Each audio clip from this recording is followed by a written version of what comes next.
Welcome to The Explainer. Today, we're going to break down something that can make or break pretty much any digital product out there, user experience design. We're going to focus on the 20% of the principles that honestly give you 80% of the results. Think of this as your practical blueprint for getting it right. All right, let's kick things off with a question that, probably keeps every builder and creator up at night. You pour your heart and soul into a new product. You launch it and crickets. Why does this happen so often? And you know what? The answer so often comes right down to user experience. It's not just about what your product does, it's about how it feels to use it. And that feeling, that's everything. It's the difference between something people try once and something they can't imagine their life without. And look, here's the really good news. Nailing the user experience isn't some kind of dark magic or something you have to be born with. It's a craft. It's a set of skills you can absolutely learn. You just need the right blueprint, and that's exactly what we're going to lay out for you today. So every great design has to start with a rock-solid foundation. For UX, that foundation is one simple, powerful shift in your thinking. And the title here says it all. It's not about you. To make this super easy to remember, we've got this little acronym, SUD. And no, we're not talking about washing dishes here. This is all about 3 really core ideas that define what it means to put the user first. Let's dig in.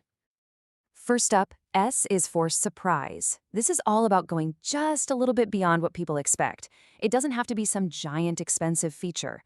I mean, look at this hotel. A couple of free water bottles? It's a small, thoughtful gesture that shows you're thinking about them, and that creates an incredible amount of loyalty. Next, U for understand. And oh boy, this story just perfectly captures the huge, massive gap that can exist between you and your user. What seems completely obvious to you might be totally foreign to them. You just can't design for someone until you really get their world, their language, and even their mistakes.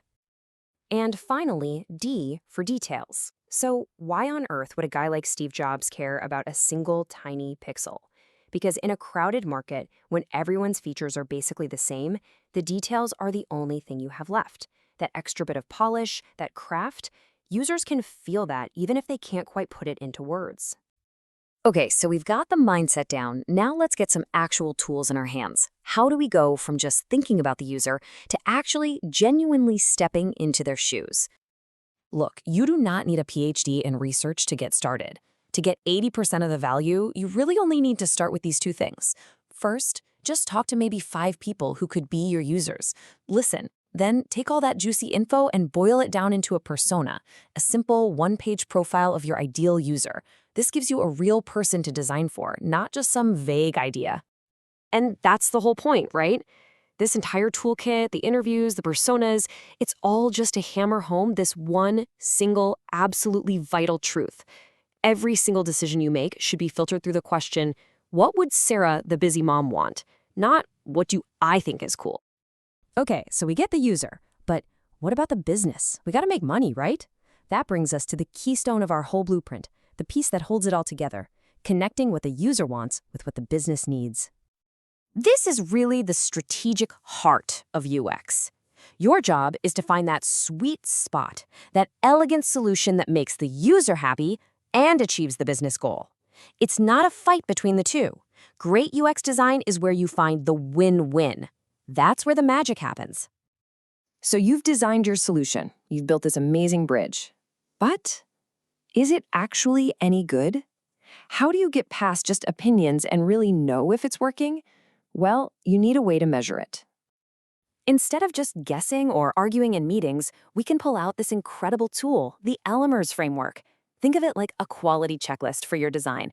It turns those fuzzy, subjective feelings into something concrete you can actually work with. Okay, let's quickly run through this. L is for learnability. How easy is it for a newbie to get started? E is for efficiency. Once they know what they're doing, can they do it fast? M is for memorability. If they leave and come back a week later, can they remember how to use it? ER is for errors. How often do people mess up and how easy is it to fix? And finally, S for satisfaction. Is it just a nice experience? This checklist covers all the bases. All right, let's add the last major piece to our blueprint. And this is a big one.